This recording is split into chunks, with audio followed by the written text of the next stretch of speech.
ओ वैदिकी अमृत ध्यान साधना प्रभात सत्संग में आप सभी का हार्दिक स्वागत है। आइए आज हम ध्यानस्थ होकर आत्मविज्ञान, आत्मा को किस प्रकार से जाना जाए, अनुभव किया जाए, उसको प्रायोगिक प्रैक्टिकली करने का प्रयास करेंगे। सीधे होकर बैठ जाएं, कमर, पीठ और गर्दन को सीधा सहज रखें। दोनों हथेलियों को गोद में रख लें। नेत्रों को बंद करें। पलकों को सहज रखें। संपूर्ण शरीर को शिथिल कर दें, ढीला छोड़ दें। श्वास को सहज रूप से आने जाने दें।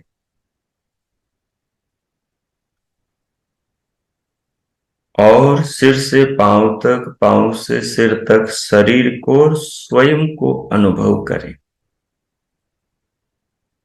पहले शरीर को अनुभव करें, क्योंकि शरीर स्थूल है और बचपन से हम इसे अनुभव करते आ रहे हैं, तो ये सहजता से अनुभव हो जाता है। तो पहले शरीर को अनुभव करें।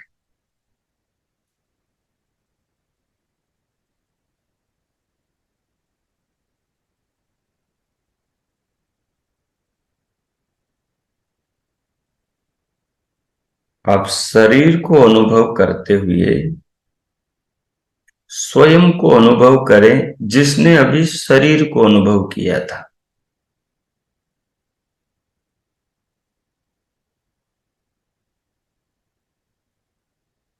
इन दोनों बातों को आगे पीछे करके देख लें। शरीर को अनुभव करें, फिर शरीर को अनुभव करने वाले को अनुभव करें, फिर शरीर को अनुभव करें। एक हाथ से दूसरे हाथ का स्पर्श करें। तत्काल आपको ज्ञान होगा कि आप एक हाथ से दूसरे हाथ को स्पर्श कर रहे हैं, अनुभव कर रहे हैं, हाथ से हाथ का अनुभव। हाथ से हथेली का भी कर सकते हैं, कलाई का भी कर सकते हैं, शरीर के अन्य स्थल का भी कर सकते हैं, या अन्य किसी वस्तु का भी कर सकते हैं। तो आपको सीधा ज्ञान हो रहा है कि ये जो अनुभव हो रहा है, ये जो अनुभव किया जा रहा है, ये अनुभव करने वाला मैं हूं। अनुभव करने वाला मैं हूं, और जिसका अनुभव कर रहा हूं ये शरीर है। अनुभव की वस्तु अलग है और अनुभव करने वाला अलग है। किसने अनुभव किया, तो अंदर से सीधा आप ही बोलेंगे कि मैंने अनुभव किया। आपके अंदर से ही उत्तर आएगा कि अनुभव मैंने किया।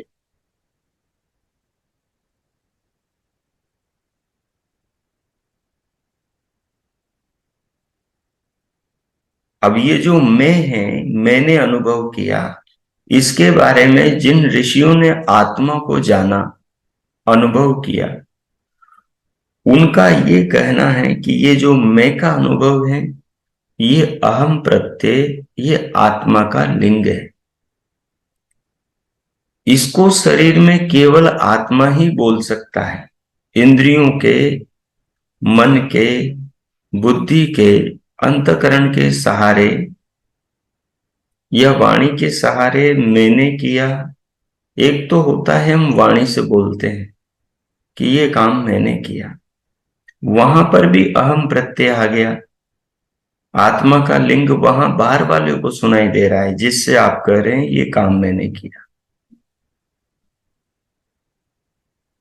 और जब आप किसी को कह नहीं रहे, अपने ही मन में अपने आप को जान रहे हैं, और जानते समय जब भीतर अपने आप से पूछ रहे हैं कि ये अनुभव किसने किया, तो तब से तब भी भीतर से आवाज आ रही है, मन से। मन में ज्ञान हो रहा है इस स्थिति का, इस अनुभूति का ज्ञान हो रहा है कि ये अनुभूति मैंने करी, ये अनुभूति मुझ में हुई, इस अनुभूति को मैंने किया। तो ये मैंने किया जिसमें ये मैं, जिसके जानने में आ रहा है कि ये अनुभव मैंने किया। तो ऋषि कहते हैं कि ये मैंने किया कहने वाला जो है यही आत्मा है। अहम इति प्रत्येक आत्मनि भावात परत्र अभावात अर्थांतर प्रत्यक्ष। अहम का अनुभव प्रत्येक आत्मा करता है, ज्ञानी आत्मा भी, अज्ञानी आत्मा भी, पढ़ा हुआ आत्मा भी और अनपढ़ आत्मा भी, सब करते हैं अहम का अनुभव। तो ये अहम जो है, ये अहम का अनुभव करने वाला ही आत्मा है। आत्मा अनुभव करने वाला है, आत्मा अनुभूति नहीं है। अनुभव आत्मा नहीं है, आत्मा तो अनुभव करने वाला है। जैसे पानी को शीतल गर्म आप जानते हैं, तो आप पानी की उष्णता और शीतलता को जानने वाले हैं, पानी नहीं है। वैसे ही त्वचा का, शरीर का अनुभव जो है, वो अनुभव तो वृत्ति है, अनुभव तो तरंग है। उस अनुभव को जानने वाला आत्मा है। जल की धारा बह रही है, नदी बह रही है, नदी के तट पर व्यक्ति खड़ा है और उस बहते हुए जल को देख रहा है। तो ये देखने वाला जो है वो आत्मा है। ये जो नदी बह रही है, पानी बह रहा है, इसमें झाड़ बह रहे हैं, फूल बह रहे हैं, पत्ते बह रहे हैं, लकड़ियों के टुकड़े बह रहे हैं, ये सब आत्मा नहीं। जैसे हम कहते हैं कि मैंने शरीर को जाना, दुख को जाना, सुख को जाना, सामने खड़े व्यक्ति को जाना, ठीक वैसा ही कह रहे हैं आप। जैसे नदी के तट पर खड़ा व्यक्ति कह रहा है मैंने नदी में बहते फूल को जाना, पत्तियों को जाना, तो जानने वाला ही आत्मा है। जिस शरीर में ये आत्मा होता है, उसी शरीर के अंदर ये ज्ञान होता है कि मैंने जाना। जिस शरीर में आत्मा नहीं होता, उस शरीर में ये ज्ञान नहीं होता कि मैंने जाना। तो जो जो शरीर का भाग आत्मा के जानने में आ रहा है, वो आत्मा नहीं है। शरीर में कोई दुख है, पीड़ा है, तो वो आत्मा के जानने में आ रही है, लेकिन वो पीड़ा आत्मा नहीं, वो दुख आत्मा नहीं। आत्मा तो कोरा उसको जान रहा है। उस अंग विकार को आत्मा जान रहा है, उस दर्द को आत्मा जान रहा है, उस सुख को, दुख को आत्मा जानता है, उस शीतल उष्ण अनुभव को आत्मा जानता है। कल हाथ था आत्मा के पास में, लेकिन किसी एक्सीडेंट में हाथ कट गया। आत्मा अब कटा नहीं, अब भी आत्मा पूरा है। जब हाथ था तब भी पूरा था, अब हाथ नहीं रहा तब भी आत्मा पूरा है। आत्मा के होने में कोई अंतर नहीं आया। जैसे पिछले जन्म की बातों को जिन बच्चों को स्मृति आ जाती है, वो बता देते हैं। अभी घर के बाहर कदम पड़े नहीं, अभी पांव पर बच्चा ठीक से चलने भी नहीं लगा, जैसे ही तुतलाता बोलने लगा, पिछले जन्मों के बारे में बताने लगा। अभी गांव की गली में गया भी नहीं, लेकिन उस बच्चे को ले जाते हैं तो अपने गांव में ले जाते ही सारे रास्ता है, सारे गलियां, और अपना घर बताता है, सबका परिचय देता है। ऐसी गुप्त बातें बताता है जिनका पता उसी को ही।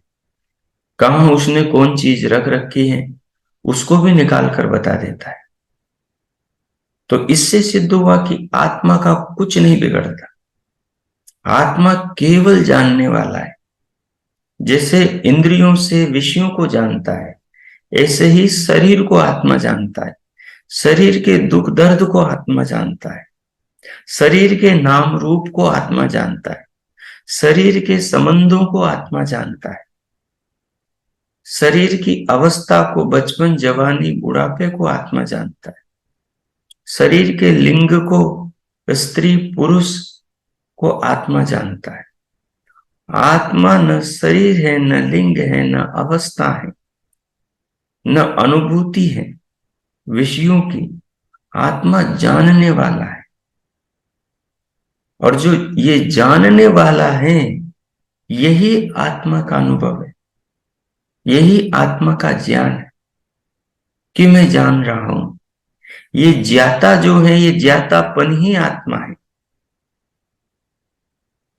उपनिषदकार कहते हैं कि आत्मा कौन है, तो उन्होंने बहुत सीधा कहा, ऐसा ही आत्मा, ऐसा ही दृष्टा। ये जो आत्मा है यही दृष्टा है, श्रोता यही सुनने वाला है, यही ध्वनि को जानता है, रसयिता रसना से रस को जानता है, मनता मन से मनन करता है, बोधा बुद्धि से ज्ञान करता है। जो भी बुद्धि में चल रहा है उसको आत्मा जानता है। तो जानने वाला आत्मा है, कर्ता आत्मा है, शरीर से जो भी क्रियाएं करता है उनका कर्ता आत्मा है। और कहा विज्ञान आत्मा पुरुष है, जो इस सारे विज्ञान को जानता है, इंद्रियों के द्वारों से विषयों को, शरीर को, शरीर के लिंगों को, शरीर की अवस्थाओं को, इन सब को जो जानता है वो जानने वाला पुरुष है, पूरी शरीर में रहने वाला आत्मा है। अतः यो वेद जिघ्राणीति स आत्मा। यो वेद जो जानता है, जिघ्राणीति गंध को, सुगंध को, रूप को, रस को, दुख को, सुख को, इच्छा को, द्वेष को, प्रयत्न को, इन सब को जानता है, स आत्मा वही आत्मा है। प्रत्येक आत्म इति, प्रत्येक आत्मा अहम इति, जो अहम का अनुभव कर रहा है, मैं हूं, अपने होने की सत्ता को जान रहा है विचार के द्वारा, वही आत्मा है। और जैसे पिछले जन्म की स्मृति आने से इस बच्चे ने बताया पिछले जन्म के बारे में, अब पिछले जन्म का शरीर अलग था, पिछले जन्म के रिश्ते नाते अलग थे, और इस जन्म के रिश्ते नाते अलग है। इस जन्म के माँ बाप अलग हैं, पिछले जन्म के अलग हैं। इस जन्म के भाई बहन अलग है, पिछले जन्म के अलग है। इस जन्म के घर बार अलग है, पिछले जन्म के अलग है। पिछले जन्म की पत्नी बच्चे सब अलग है। पिछले जन्म जो शरीर से भोग भोगे थे उनकी भी स्मृति आएगी। पिछले जन्म में जो सुख दुख अनुभव किए थे, जिस तरह मरे थे, जिस तरह शरीर से आत्मा निकली थी, वो सारी चीजें पिछले जन्म की अलग है। और इस नए जन्म में सारी घटनाएं नई है, लेकिन पिछले जन्म और इस जन्म में एक चीज एक है। पिछले जन्म को अनुभव करने वाली आत्मा, इस जन्म को अनुभव करने वाली आत्मा एक है। पिछले जन्म के मरने से इस आत्मा का कोई नुकसान नहीं हुआ। पिछले जन्म के माँ बाप संबंध रिश्ते छूट जाने से इस आत्मा का कोई नुकसान नहीं हुआ।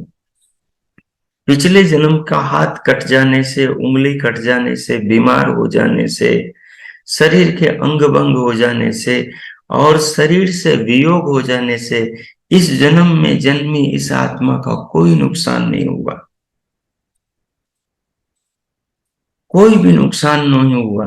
इस जन्म में यह आत्मा अपने आप को पूरा जान रहा है। जैसे आपका हाथ कट जाता है उसके बाद में भी आप पूरा जानते हो, पांव कट जाता है उसके बाद में भी पूरा जानते हो कि मैं पूरा हूं। आत्मा में कहीं अधूरापन नहीं आता। अधूरापन आया तो हाथ में आया है, हाथ में आया है, अंगों के कट जाने से शरीर में आया है। इस शरीर के पूरेपन को जब अंग कटे नहीं थे उसको भी आत्मा जानता था, उसका भी दृष्टा था। और अब अंग कट गए हैं, हाथों में अधूरापन आ गया, शरीर में अधूरापन आ गया, उसको भी आत्मा जान रहा है। तो शरीर की पूर्णता में भी आत्मा पूर्ण था, शरीर की अपूर्णता में भी आत्मा पूर्ण है। शरीर परिवर्तनशील है, आत्मा अपरिवर्तनशील है। इन बातों से जो आपके समझ में आया अपने स्वयं के बारे में, यही आत्मज्ञान है।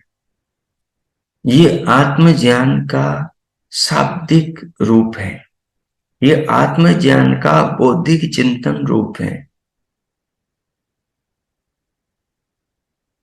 इसी ज्ञान के प्रकाश में आत्मा अपने आप को अनुभूत करता है, अनुभूति अपने आप की करता है, अपने आप को अनुभव करता है, बिना विचार के, बिना वृत्ति के, जानने के बाद अनुभव करता है, वृत्ति को, विचार को रोक कर अनुभव करता है। और जो वो अनुभव होगा आत्मा का, वो अनुभव ऐसा नहीं होगा जैसे हमें शरीर के साथ अनुभव होता है कि मैं स्त्री हूं, मैं पुरुष हूं, मैं राम हूं, मैं सीता हूं, मैं केशव हूं, मैं गीता हूं, मैं आदित्य हूं, मैं रेखा हूं। ऐसे अनुभव नहीं होंगे। मैं मोटी हूं, मैं पतली हूं, मैं मोटा हूं, मैं पतला हूं, मैं हिंदू मुस्लिम, मैं सुंदर कुरूप हूं, मैं बीमार स्वस्थ हूं। ये आत्मा के अनुभव नहीं होंगे। केवल एक अनुभव होगा, मैं हूं। जब केवल अनुभव होगा, केवल होने का अनुभव होगा, अपने होने का अनुभव होगा, अस्मि इति, ऐसा अनुभव होगा, और नहीं होगा।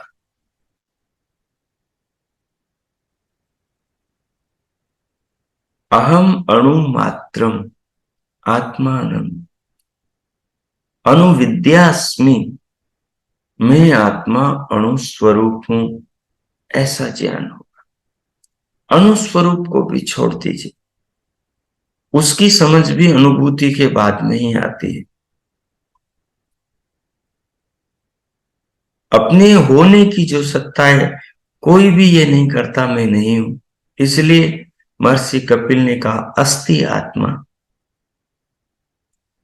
नास्ति तत्व साधन अभावात। हर व्यक्ति अनुभव करता है कि मैं हूं। ये जब चिंतन, ये जब सोच, ये जब वृत्ति, ये जब विचार भी रुक जाता है, तब भी आप ये अनुभव करते हैं कि आप हैं। ये होने का जो अनुभव है, ये किसी आकृति के रूप में नहीं होता, ये ठंडे गर्म के रूप में नहीं होता, ये मीठे खट्टे के रूप में नहीं होगा, ये मोटे पतले के रूप में नहीं होगा, ये कोमल कठोर के रूप में नहीं होगा। ये केवल ज्ञान के रूप में होगा कि हूं। मैं तो शब्द से बोल रहा हूं, लेकिन ये शब्द भी नहीं होगा, वही आत्मा है। और ये जो आत्मा का अनुभव है, ये विचित्र होता है। इसलिए योगीराज श्री कृष्ण ने अर्जुन को इस तत्व को बताते हुए कहा कि अर्जुन, आत्मा का अनुभव आश्चर्यात्मक होता है। आत्मा का अनुभव आश्चर्यात्मक होता है। इसलिए हमारे आसानी से ये बात समझ में नहीं आती, और हमें संदेह होता है कि ये आत्मा का अनुभव अपना, अपने होने का अनुभव कर रहा हूं या और कुछ का कर रहा हूं। तो गीताकार इसे कहते हैं, वेद व्यास कहते हैं, वेदों के महान प्रकांड विद्वान भगवान वेद व्यास कहते हैं। आश्चर्यवत पश्यति, आश्चर्यवत पश्यति, आश्चर्यवत इस आत्मा को जानता है। पश्यति अर्थात जानता है। कश्चित एनम, कोई व्यक्ति इस आत्मा को, कोई व्यक्ति जानता है, बिरला व्यक्ति जानता है। जो इस प्रकार चिंतन करता है वो जानता है। कश्चित एनम आश्चर्यवत पश्यति आश्चर्यवत वदति, और इसको जानने वाला आश्चर्यवत ही कहता है। जैसे हाथ में आप जड़ वस्तु को अनुभव करते हो, ऐसे कोई हाथ में देकर आपको अनुभव नहीं करा सकता। ये बार बार के चिंतन से आपको अनुभव, आपको समझ आ जाएगा। तथैव चान्य, उसी प्रकार से दूसरे, पश्यति वदति कहते हैं, सुनते हैं, आश्चर्यवत च एनम मन्ने, आश्चर्यवत ही इसको जानता है, मानता है, और सुनने वाला भी इसे आश्चर्यवत ही सुनता है।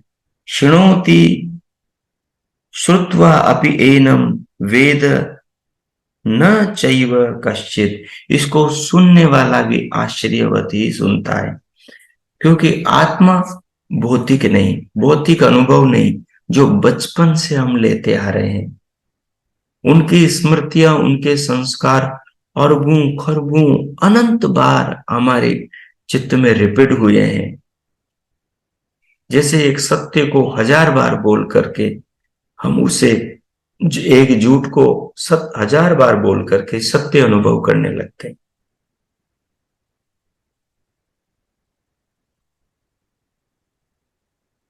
लेकिन जब उसकी पड़ताल करें तो वो असत्य सत्य सिद्ध नहीं होता, वो असत्य असत्य ही सिद्ध होता है। ठीक उसी प्रकार जो सत्य है उसकी लाखों बार पड़ताल न कर लो, वो सत्य सत्य ही सिद्ध होगा। ये जो होने की अनुभूति है अपनी, ये आत्मा की अनुभूति है। इसे कैसे भी उल्टा सुल्टा अनुभव करो, लेकिन ये होने की अनुभूति हर बार एक जैसी रहेगी। यही आत्मानुभूति है। जो शाब्दिक अनुभूति है, जो ज्ञानात्मक अनुभूति है, जो बिना विचार वृत्ति के जो अनुभूति होती है, वो असंप्रज्ञात समाधि में होती है। ज्ञान की पराकाष्ठा होने पर अनुभव होती है। लेकिन अभी ये निर्णय हो गया, ये संप्रज्ञात का अनुभव जो हमें एक समझ, एक स्पष्टीकरण देता है कि आत्मा ऐसा है। संप्रज्ञात में विचार के द्वारा ही तत्वों का निर्णय किया जाता है। यद्यपि संप्रज्ञात के भी जो चरण है, इन चरणों में जब अंतिम अवस्था में जाकर साधक आत्मा को अनुभव करता है, वहां फिर संदेह नहीं रहता, वहां फिर चिंतन में संदेह नहीं रहता, जो विचार पूर्वक जाना है उसमें संदेह नहीं रहता, वहां व्यक्ति पूर्णतः निश्चिंत हो जाता है।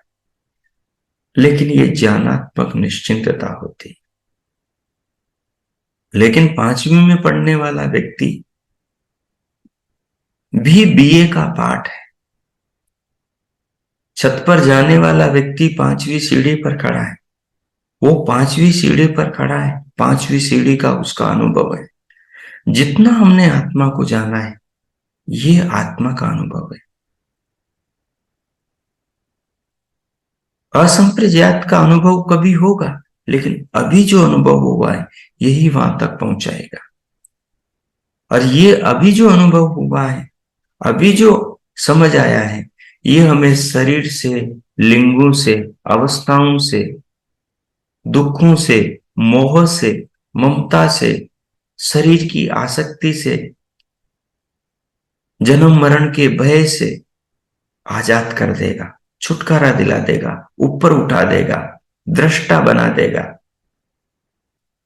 आत्मा को दृष्टा बना देगा शरीर के दुख का, शरीर के दर्द का, शरीर के स्त्री होने का, शरीर के पुरुष होने का, शरीर के बूढ़ा होने का, शरीर के जवान होने का, शरीर के हाथ से आत्मा के छूटने का भी दृष्टा बनाएगा। अगर यह स्थिति बनाई जाए और कभी शरीर छूटे आत्मा से, आत्मा शरीर से निकले, तो आत्मा देखेगा, आत्मा जानेगा कि बस वो शरीर से निकला, उसको कोई मलाल नहीं होगा।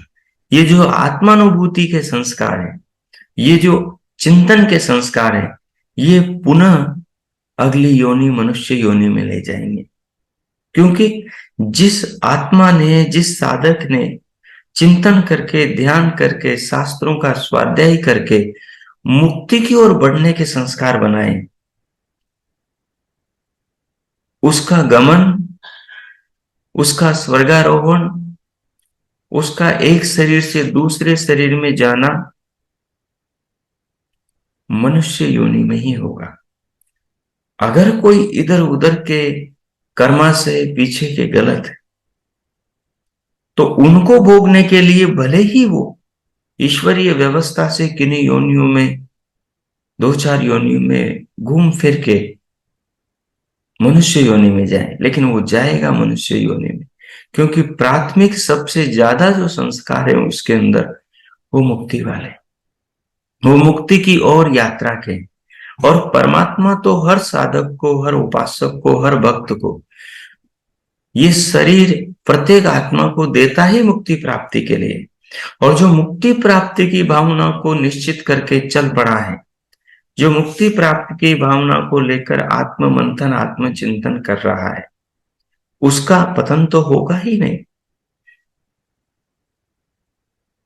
मुक्ति को चाहने वाले को मिलेगा ही मनुष्य शरीर। बस मुक्ति को चाहने की जैसी भावनाएं होनी चाहिए, जैसा चिंतन होना चाहिए, जैसी इच्छाएं होनी चाहिए, वैसी इच्छाएं होनी चाहिए। पशुओं जैसी इच्छाएं नहीं होनी चाहिए। वासना की इच्छाएं, संसार की इच्छाएं नहीं होनी चाहिए। क्योंकि मुक्ति की इच्छा के अतिरिक्त जो संसार के भोगों की इच्छाएं हैं, वो पशु शरीर में भी पूरी हो जाती। वहां भी खाने की, पीने की, देखने की, छूने की, वहां भी संतान उत्पत्ति की सब इच्छाएं पशुओं के, पक्षियों के, कृमि कीट पतंगों के शरीरों में भी पूरी होती। लेकिन वहां आत्मा को जानने की इच्छा पूरी नहीं होती, वहां आत्मा को अनुभव करने की इच्छा पूरी नहीं होती, वहां स्वयं को, आत्मा को शरीर से अलग जानने की इच्छा नहीं होती। क्योंकि वहां ये मनुष्य शरीर में जो ज्ञान होता है, इसका अभाव होता है। लेकिन हम उस मनुष्य शरीर की में जो जिस ज्ञान की प्रधानता है, उसी ज्ञान में रमण कर रहे हैं, उसी में डूबे हुए हैं, उसी के चिंतन में लगे हुए हैं, उसी की अनुभूति की आप बार बार प्रयास कर रहे हैं। तो हमारी आत्मा की गति मुक्ति वाली योनि की ओर ही होगी, अर्थात मनुष्य योनि की ओर ही होगी। क्योंकि भगवान तो मुक्ति दिलाना चाहते हैं, वो नरकों में भेजना नहीं चाहते। अगर नरकों वाली, अगर मनुष्य से भिन्न योनियों वाली इच्छाएं हम इकट्ठी नहीं करेंगे, तो उधर जाना ही नहीं होगा, उधर जाना ही नहीं होगा। काम के, भोग के, धन के, लोभ के, खाने पीने के, शरीर के संस्कार नहीं होंगे। संस्कार, इच्छाएं केवल आत्मस्वरूप की होगी।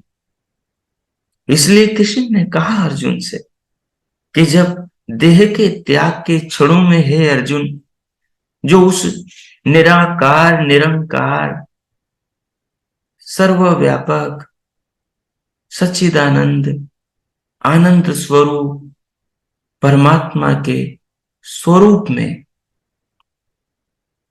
अपनी आत्मा को लगाता है और उस ब्रह्म के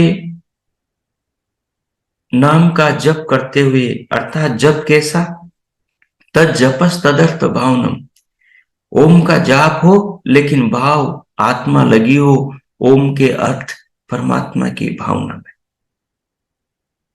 और परमात्मा की भावना कब बनती है?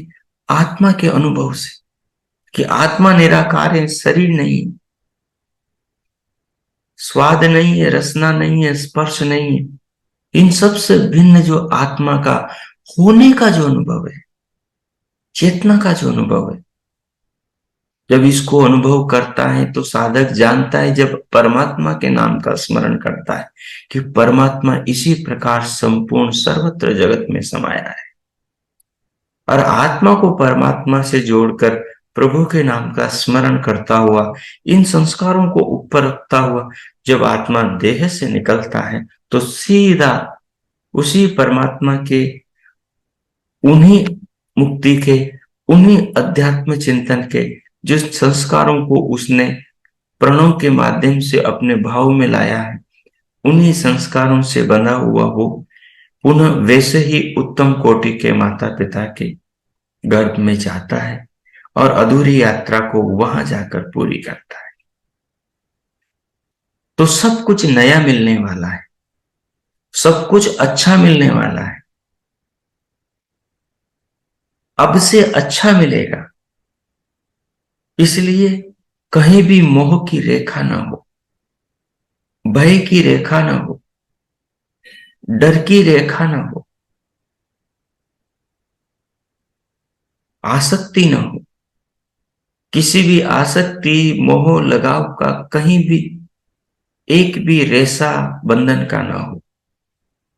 एक स्वतंत्रता, एक दिव्यता, एक निराकार अपने चेतना के अनुभव में अपने आप को समाहित करके अनुभव करें और इन अनुभवों को बार बार पकाएं, बार बार इनको अनुभव करें। तो इस प्रकार ये जो आत्मचिंतन का सार तत्व था, उसको इस प्रकार आप अपने चिंतन में लाएं। अब मैं मौन होता हूं। जो मैंने कहा आपने सुना, उसको जितना आप समझ पाए उस भाव को आत्मसात करें। अगले 5 मिनट में मौन हो रहा हूं, इसको आत्मसात करें। ओम कीजिए।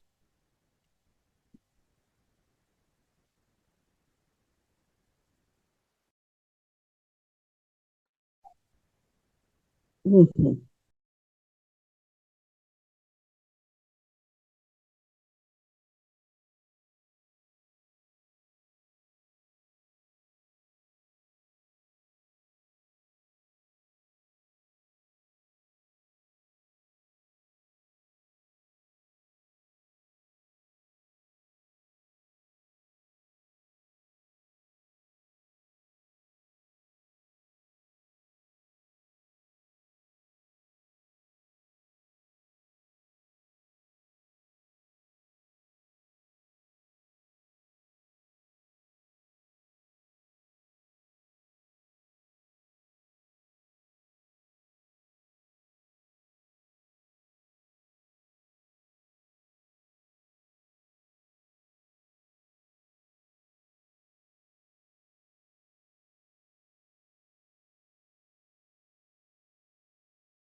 हो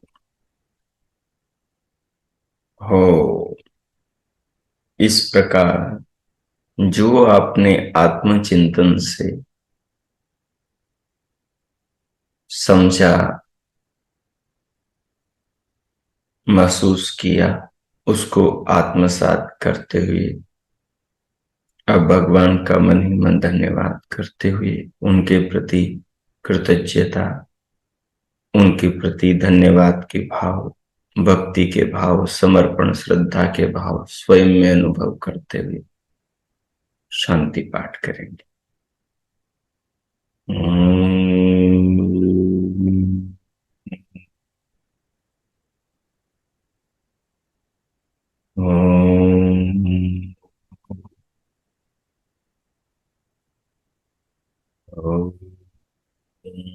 शांति शांति शांति। ओम। ओ, आज का आप सबका दिन शुभ हो, मंगलमय हो। प्रभु से सबके लिए बहुत बहुत मंगल कामनाएं, शुभकामनाएं। इति ओम शांति। दोनों हथेलियों का घर्षण करें, मुखमंडल का स्पर्श करें, उंगलियों के मध्य से पलकें खोलते हुए भीतर से बाहर आ जाएं, सामने देखें और सहज हो जाएं।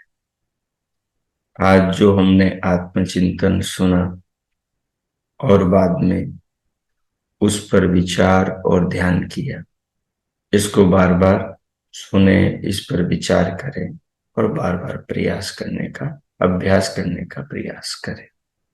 इससे बहुत भविष्य में लाभ होगा साधना के क्षेत्र में। और किसी के मन में कोई प्रश्न है, कुछ पूछना चाहते हैं तो पूछ सकते हैं।